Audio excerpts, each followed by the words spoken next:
Ingredienser til en næsten helt klassisk rejecocktail. Jeg har selvfølgelig rejer, masser af rejer. Creme fraiche, lime, citron, tomatpuré, paprika, salt, peber, grønne og hvide asparges og noget salat. Så det var bare til at komme i gang. Start med at blanchere aspargesene ved lige at tage endestykket af her.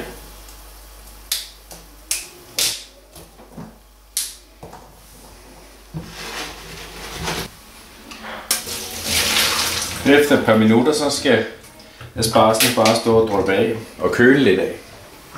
Hak salaten. De skyllede tomater skal hakkes fint. Fjern lige eventuelt blomsten her.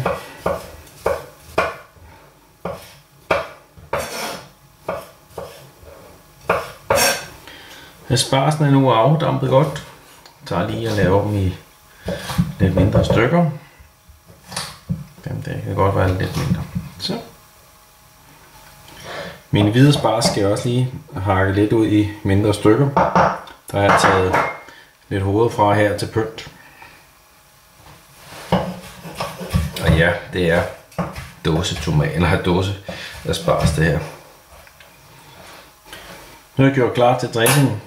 Og som sagt, du kan bruge ketchup, du kan bruge tomatpuré. Jeg har brugt koncentreret tomatpuré.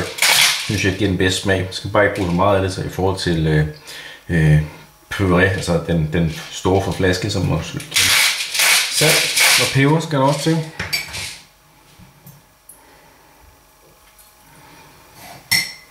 Og paprika, lime eller citronsaft.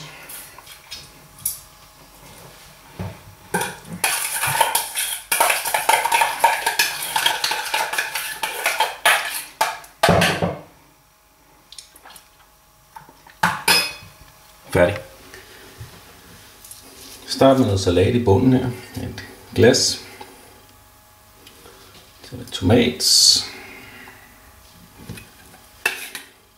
Dressingen.